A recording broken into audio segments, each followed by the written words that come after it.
So let's see what we can learn from this awesome point between Nadal and Ruusuvuori. Now, this video is courtesy of Baseline Highlights on YouTube. Make sure you subscribe to their awesome channel. I've put their link in the description below.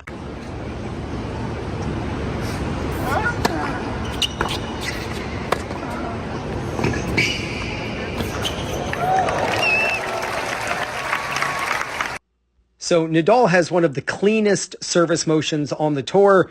And let's look right here. You can see his racket face is open, facing up to the right. That is an indicator that he has the proper grip. So go out and film yourself. If you're a lefty, your string should be facing up to the right. If you're a righty, your string should be facing up to the left with the proper continental grip. When it comes to the motion, absolutely phenomenal. You can see the tip of the racket is facing off to the side. And as a lefty, he's going to use what's called left to right swing path. That's knocking off the birthday hat off from the front to the back off his head.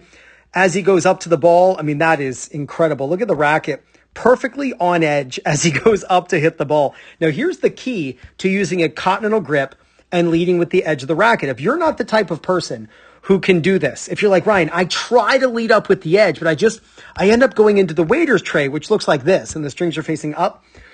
Watch the direction he swings as he hits this ball. He's not swinging toward the target. He's swinging way off to the left. That's the key to using a continental grip and leading up with the edge of the racket. Now, if you're a righty, you got to swing to the right of your target. Lefties swing to the left of your target.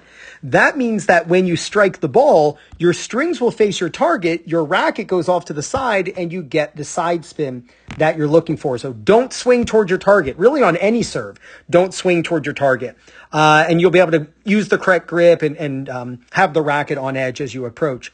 Last, you'll see that even after he contacts the ball, you can see his non-hitting arm is up against his body. It's almost like he's in a sling, like a doctor, he broke his arm and doctor gave him a sling, and he finishes in the Vic Braden Power X. So he's got his arms crossed like this. Just feel like you're hugging yourself. That keeps the body sideways. Make sure you don't over rotate. Now, Ruusuvuori. He has a great return of serve. Let's zoom in on him. He's obviously got a split step, which is that move right there. The timing of the split step is on point. You want to land the split step after your opponent hits the ball. So think of being in the air as they hit so that you land the split step after. That synchronizes your brain, and your reaction time with when your feet hit the ground means your first step is faster, more explosive, allows you to change direction as well. So let's look at his return. You can see he's in an open stance, and you'll see he'll hit, and then he steps with his right foot. So as a righty, you want to think of stepping with your right foot as when you're hitting a backhand, but the step happens after you hit the ball, which is what he does. He hits, then he steps. Every action has an equal and opposite. So when his right foot goes forward, his left leg kicks back. So you can see that. When it comes to return of serve, this is critical. This is a first serve, and you can tell just by the motion that was used, but also where Ruusuvuori is standing. He's standing far back behind the baseline. You want to return serves down the middle. Returns should land in the center third of the court against first serves. Now, second serves, especially if your opponent has a weak serve and you're inside the baseline, then you can go more to the sidelines and attack your opponent. But a strong first serve coming at you, you've got to try to keep the ball deep down the middle as best you can. It increases the likelihood that you're going to be consistent. Now, his ball lands on the service line, which we know that Ruusuvuori would want to hit deeper, but at least he's making the ball land in the center of the court, giving himself margin. Now, here is a technique for Nadal that I call the back foot pivot.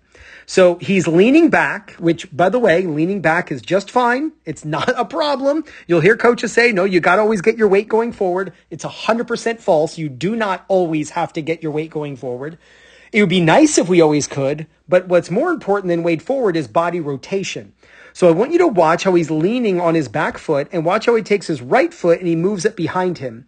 This is called a back foot pivot. The back foot is the foot that he is going to pivot on.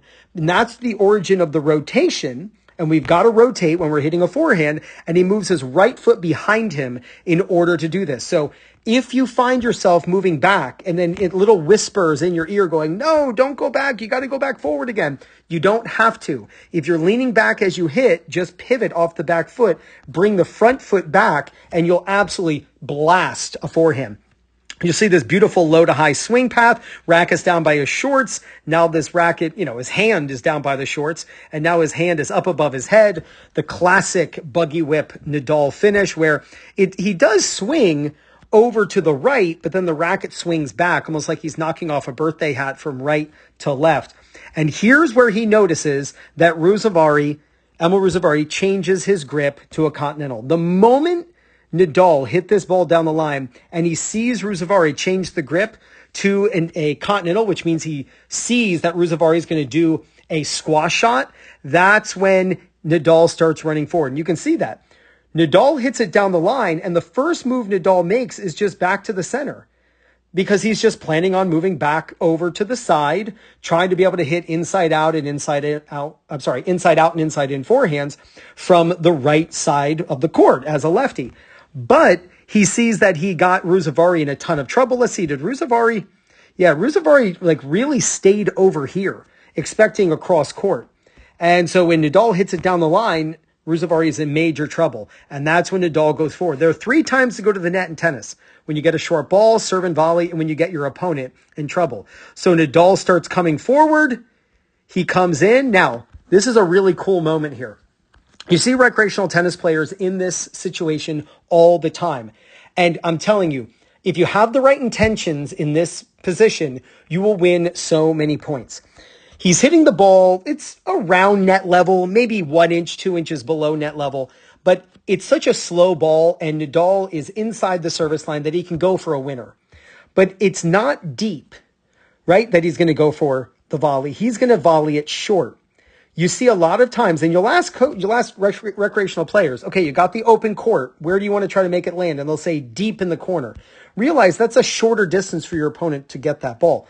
Hit it short and make the ball land in the service box. Then your opponent has a much farther distance to go to get to that ball. But just a really fun point to watch. Go out and film yourself playing matches. Dissect your footwork, your technique, your strategy, and see if you can apply what you learned in this video. Now, if you're tired of lugging around your old and outdated ball machine, then just make your tennis friends jealous and get the Proton Ball Machine by Hydrogen Sports. And right now you can get free shipping in the USA when you use my link. It's in the description. You'll find it in the first comment. You'll also see it on the screen at the end of this video. The Proton is fully programmable using its intuitive app. In fact, you control it using your smartphone or watch. It holds up to 100 balls and weighs less than 20 pounds. To see how truly amazing this ball machine is, and to get free shipping when you order one, be sure to use my link. So click right there to check out the Proton Ball Machine, and with that link, you'll be given a coupon code for free shipping. Go out and film yourself playing singles matches. If you do, there's no doubt you're going to gain confidence, win more matches, and play much better tennis. This is Ryan Reedy from 2minutetennis.net. You got this.